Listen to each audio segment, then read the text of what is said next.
booktube channel, The Loc'D, and today we're going to do another segment of Self-Care with Bree.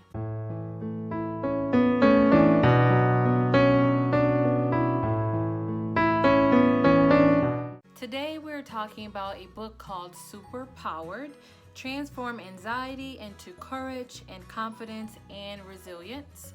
Here is a picture of the book. So I'm showing you a picture of the book because I do not own a physical copy of it. I only have it on ebook. I think I should show you guys what the book looks like. So this book was written by Renee Jean and Dr. Shafali Tsabari. So let's get into my thoughts on this book. I want you to know that this is a very detailed, in-depth review of this book. And I'm literally going chapter by chapter. There are 14 chapters in this book, and this book was made for young people. I'm thinking middle school, high school, even elementary even. This book touched base about how 30% of children experience anxiety, and of those 30%, 80% don't even ask for help or have resources to get help for their anxiety. While reading this book, the author hopes that the young writers are able to write in the book. There are lots of exercises in this book. I think a lot of them are very helpful. So if you're looking to pick up this book, please give it to that person in mind, knowing that they will need to write in the book. The authors talk about the importance of truth and how in order to really get the most benefits from this book, a young reader will have to come to terms with their truths and look them in the eye. One of my favorite parts about the end of each chapter is the key takeaways. It really just ties everything together on what the reader read in the chapter. Here are some thoughts that I think the book can improve upon. I wish that the book had more gender neutral pronouns throughout the book. I didn't see much of that. All the drawings in the book are of able-bodied young people, and I'm wondering how this book would look or translate to someone who has a physical disability or a mental disability that is affecting them in a way that is requiring them to have psychotropic medication. Also, there is a few viewpoints in this book that I think might be harmful for certain BIPOC individuals. So right at the very start of this book, the authors outline what are some symptoms of anxiety. It's racing thoughts, stomach queasiness, questions beginning to become intrusive, thoughts become so loud that you can't hear other people, head feels like it's underwater, you have this battle inside of your body, thoughts are too fast for you to focus, it's hard to concentrate, you're not getting enough sleep, you're constantly worried about what's going on, you spend a lot of time ruminating, you become anxious when you're performing new or regularly performed tasks. The author states, anxiety makes us feel nervous, fearful, and terribly insecure. Your instinct is to run away and hide. The author asks you to confront your truth and not run away no matter how uncomfortable you may become. When I read the book and I was like, oh my God, they named it Superpowers. These kids are gonna be like, ugh, get over it. But the authors also addressed that and outlined it in a way that I think a kid would be like, oh, okay, I get it. You know, I understand what you mean by superpower. Let's go into the acronym of power. The author defined power as P as being present, O as being original, W as being whole, E as being energized, R as being resilient. For example, power. Power has a lot to do with staying present. Are you here in the moment? Are you being aware of what's happening around you right now? So the authors talk about when you're having these superpowers, right? Power, that sometimes you lose them, and when you lose them, they become zapped. But then the authors also states that you don't really lose your superpowers, they just get zapped. So the authors define P as being present and in the moment. They defined O as in being original, During O, the authors asked the young reader, do you remember a time where you were originally yourself and you weren't worried about what someone else thought of you? So for the W of power, whole means this was a time in your life when you truly loved yourself. You looked in the mirror and you were like, I got it. E is energized, right? And that is a time of when the young reader felt energized to go and tackle life, and they were curious. Resilient meant that you are a risk taker. The authors also states that you were born with the tools to overcome adversity. One of the things that I liked about this book is that the book, to the best of its ability, normalized these feelings of anxiety. The authors talked about being zapped, something I mentioned earlier, and how the older the young person became, somewhere along the way, their power was zapped. So the authors are trying to explain to the young reader that this is a normal thing. It happens to a lot of people, but here is a guide to help you get your power back. The authors talked about the dangers of should. I'm gonna put up a photo to help you understand what I mean. And this photo is from the book. For example, you should get good grades. You should be happy. You should work to your potential. You should be kind. You should try hard. You should make lots of friends. So the author talks about how when the young reader is reading this book, they may resonate with shoulds because these are often messages that they get from parental figures in their lives. However, the authors make a point to say that parents or parental figures who say you should usually do it with a lot of love. However, being shouldded it, I don't really know how to say it, because that's how the authors describe it as should-ed. So, or should-ed. You guys, I can't pronounce it right. But the author's saying being S, we're just gonna say S, doesn't always inspire you to be your best self. The authors spent some time discussing the should of you should be happy. And for that, I agree with the authors on how happiness is not an upward trajectory. I would suggest to you, the watcher of this channel, or other counselors out there, to really take some time and look into ACT therapy, which is acceptance and commitment therapy. And the book I would suggest that you read, I'll put here, is called The Happiness Trap. That book really helped me understand happiness. It definitely helped me understand my thought patterns. There are lots of exercises in there for you to use. I found it very helpful. So now we're going to switch to anxiety, and I'm going to put a photo here. As you can see, these are some symptoms of anxiety, and I've already talked about some of them before. We have dizziness, lightheadedness, shortness of breath, chest pain, racing heart, hot flashes, chills, sweating, nausea, numbness, and trembling. So when we're thinking about anxiety, the main or one of the most prevalent things about anxiety is this feeling of worry, right? You're constantly worried about something. The author suggests that the young readers think about worrying as a real person. The author states that they, so the person, they helps us figure out when we're in danger. It's also good to talk to them because it's easier to talk to a person. Most importantly, they can send you messages, but they are not in control of what you do. The authors talks about how worrying can make it very difficult for you to do what you need to do and put you in this loop of worrying that never ends. Let's go back to power. We talked about P as being present, O as being original, W as being whole, E as being energized, and R as in resilient. So the author spent this time of the book of discussing the not so savory parts of power. And just for clarity, I won't be saying chapter 8, chapter 9, chapter 10.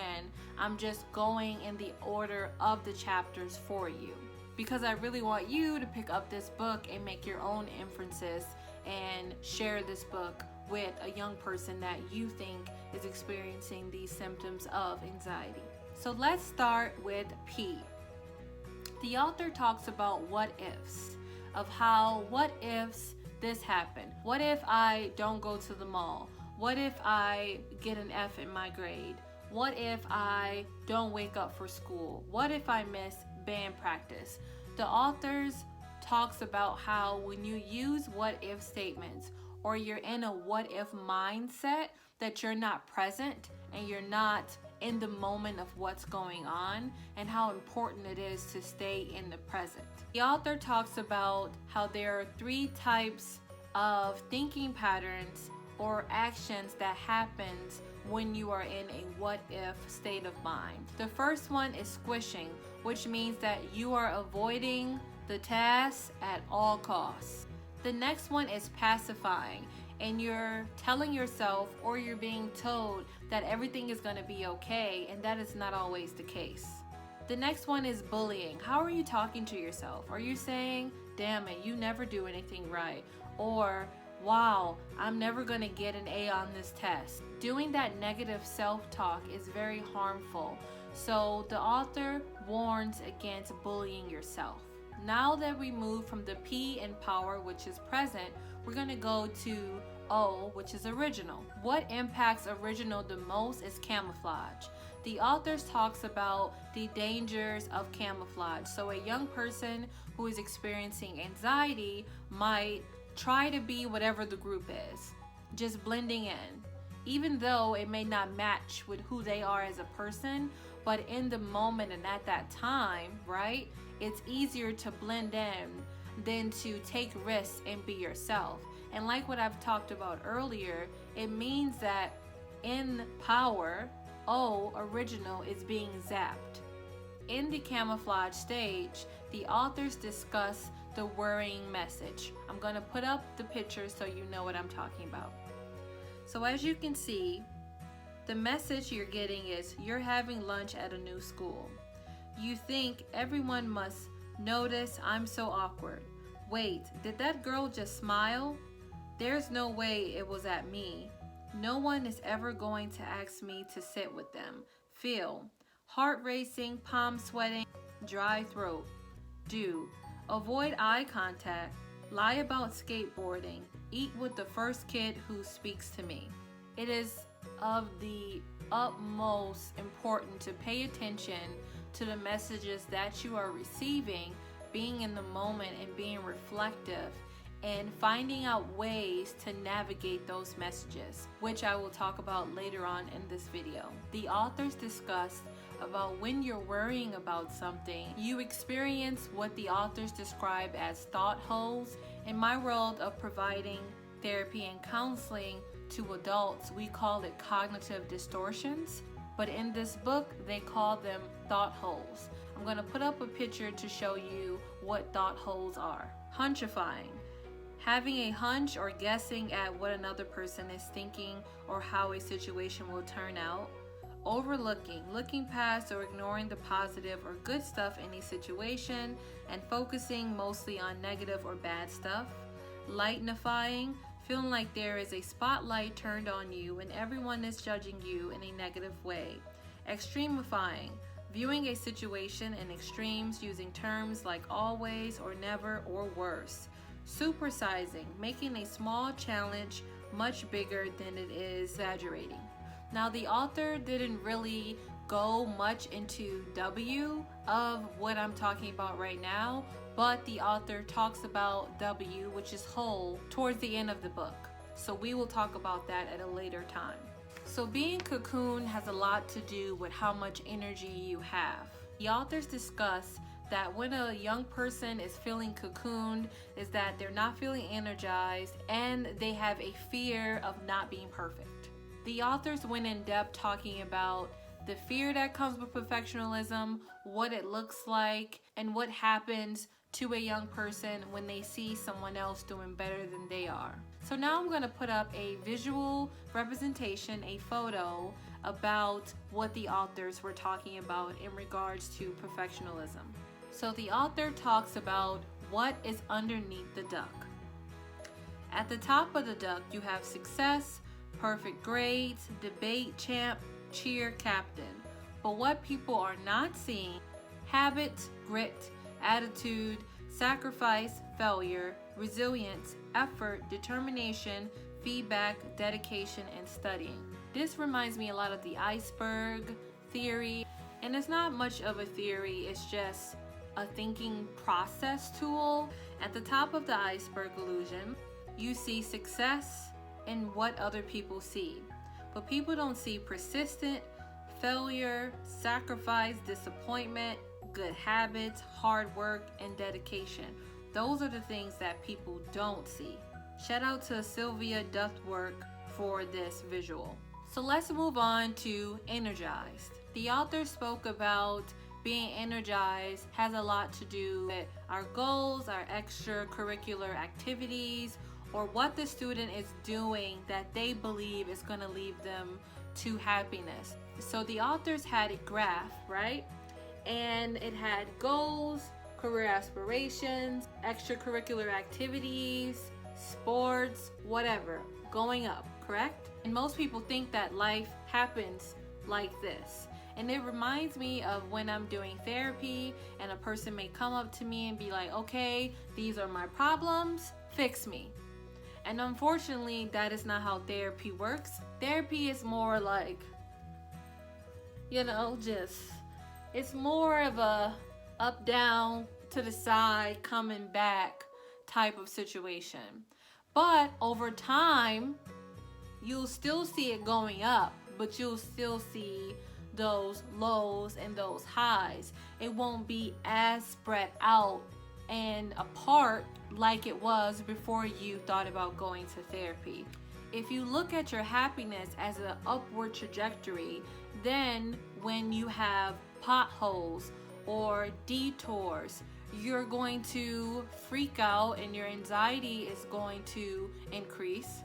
Also, when you create goals and aspirations for yourself and you're thinking that happiness is this upward mobility, once you achieve that goal, you might think to yourself, well, dang, this is not what I wanted to be at all. I don't like this. So it's good to not think of happiness as a destination,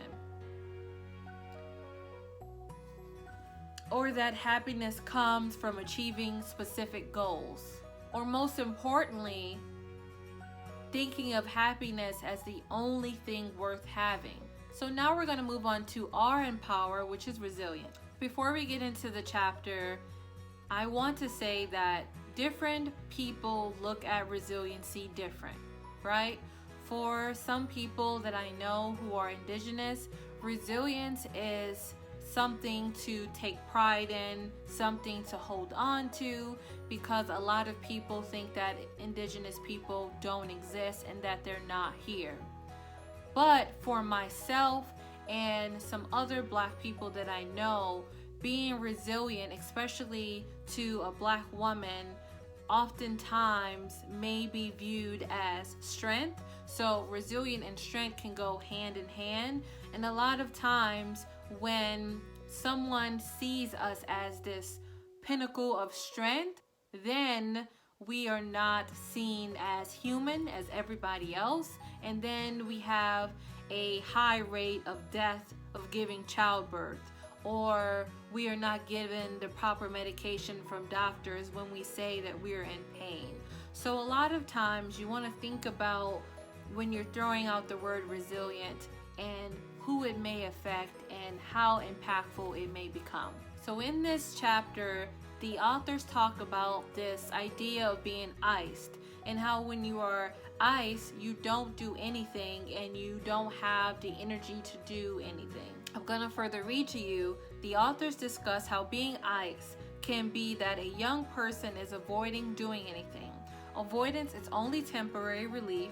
You stop taking chances. Your other superpowers as well. This can lead to panic attacks.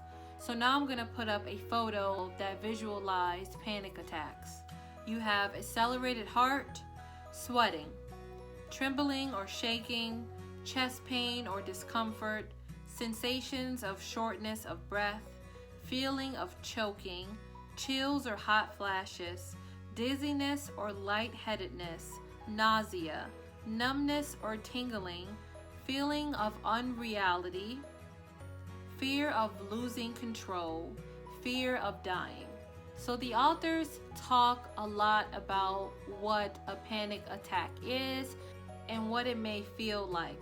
The authors also talks about this technique that I think young people will really benefit from when experiencing a panic attack, and it's called the movie theater technique. I'll put up the photo for you. So as we can see here, the stimulus is danger is near, something dangerous is nearby. That is what you're seeing on the movie screen. So what happens next is your amygdala gets turned on, which is an automatic response, and it activates the fight, flight, or freeze response.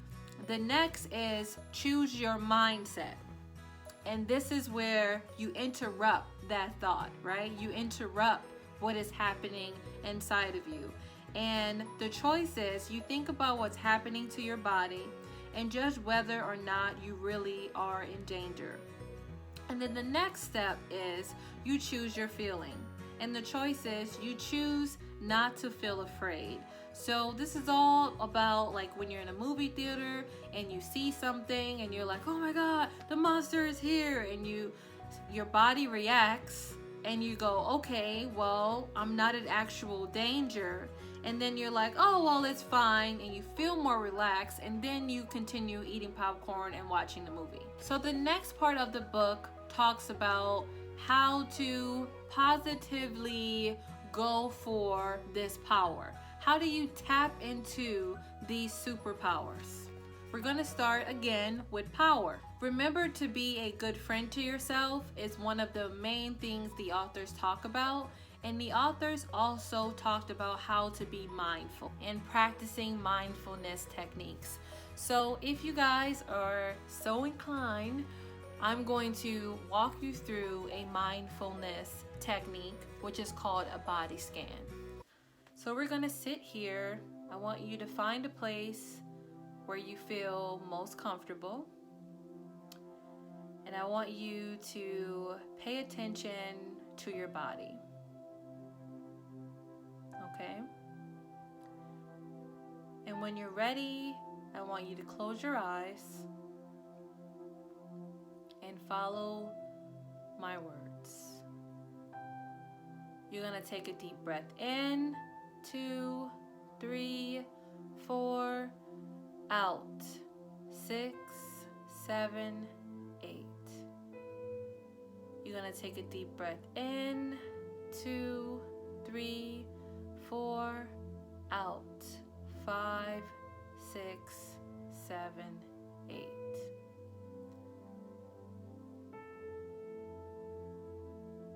As you continue to take deep breaths in and out, feel in more oxygen into your body than you did before.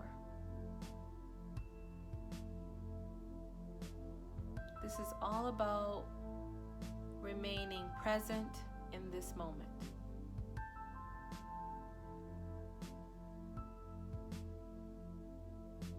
Let's bring your attention to your face. Do you feel any tenseness or any tightness? If so, let it soften.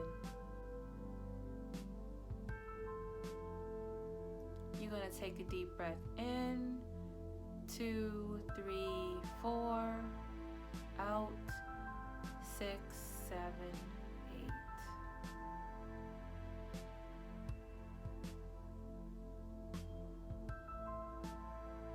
Take a deep breath in, 2, 3, 4, out, 6, 7, 8.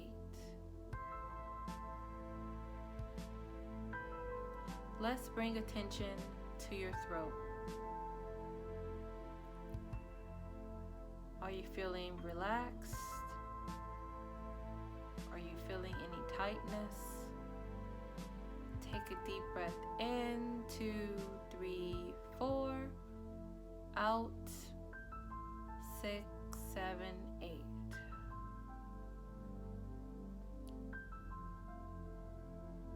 Let's bring attention to your shoulders. Are they tight? Are they scrunched up? Let them soften. Take a deep breath in, 2, 3, 4. Out, 6, 7, 8. Let's bring attention to your arms. Are you relaxed? Are your fingers bunched up? Let them soften. Take a deep breath in, 2, 3, 4. Out, 6, 7, 8. Let's bring attention to your stomach area. Are you holding it in? Is there tightness there? Let it soften. Take a deep breath in, 2, 3, 4. Out, 5, 6, 7, 8. Let's pay attention to how you're sitting. Notice your position in the chair, your back against the wall or against the bed or the headboard, wherever you're sitting. Soften yourself as much as possible. Take a deep breath in, 2, 3, 4. Out, 6, 7, 8. Notice your legs. Are they relaxed? Are they heavy? Do you feel tightness anywhere? Let them soften. Take a deep breath in, 2, 3, 4. Out, 6, 7, 8.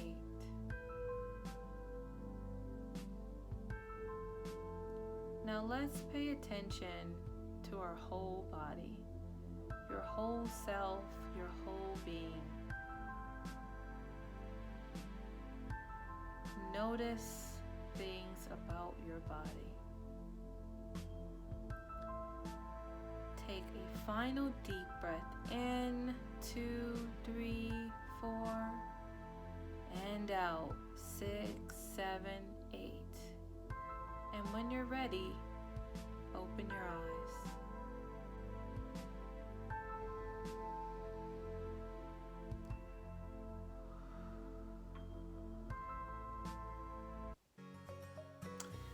I don't know about you guys, but I felt very relaxed. So that is a good technique to teach to young people because it helps them stay present, and it is good to know where you're keeping the tenseness in your body. The next part of the book is the original you. How do you get back to you? In this section of the book, the author gives young readers so many valuable exercises. It helps them develop healthy habits and really return and restore them back to themselves before camouflage was an issue. The next part of this book talks about being whole, and this was the section I told you I was going to come back to. This section teaches young people about reducing the camouflage and showing up as they are, flaws and all, and still being accepted. This section of the book also talks about how if you're going to show up as yourself, right? Your authentic self is something you need to constantly be aware of. No, it's something that you need to practice in order for it to remain a part of who you are. In this part of the book, the author also challenges your original thoughts, right? What you're thinking about. I'll put up a photo here. You see here, the original thought is, I'm a little quiet and don't like big crowds. but the supervision glasses states, I'm an amazing listener. And then the science behind it is, you may feel overwhelmed or tired at a big noisy party, but you love spending time catching up with very close friends. You are a very good listener, making close and often lifelong friendships. I think that it's very important for young readers to see things like that because it makes it more relatable. And losing friends, we all been there, is something that we all can relate to, or having some type of social anxiety. In this part of the book, the authors give more than one original thought example with the supervision and the science behind it.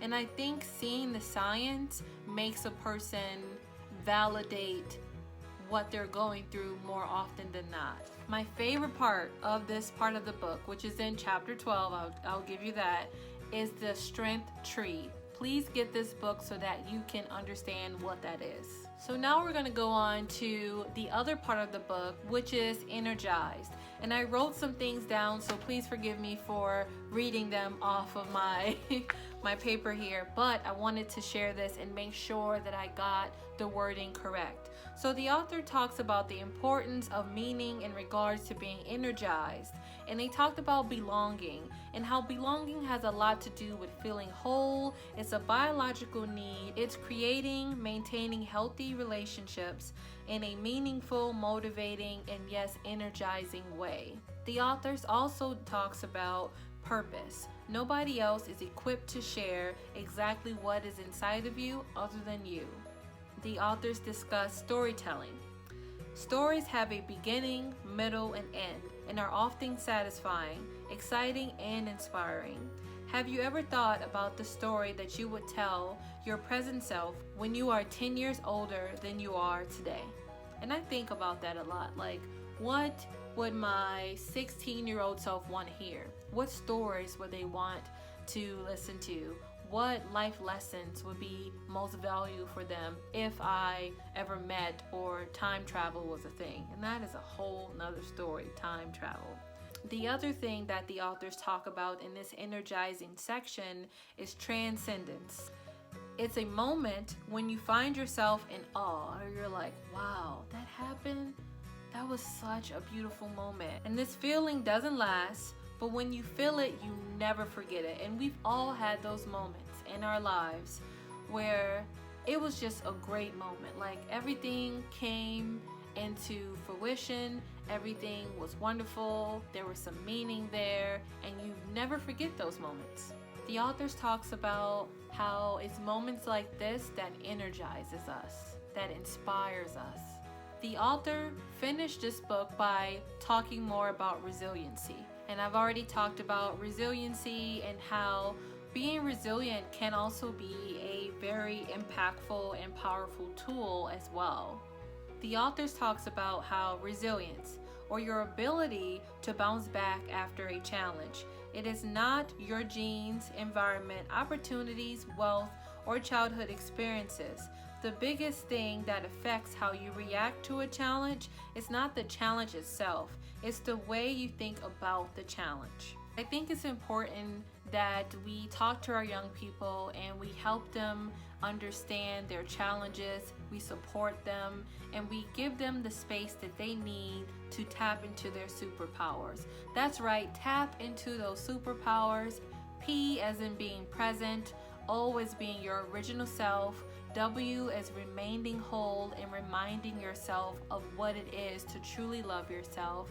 E as being energized, using those goals, using those aspirations as a tool to get you where you need to be in life, but not being so stuck on being happy and what happiness looked like while doing it.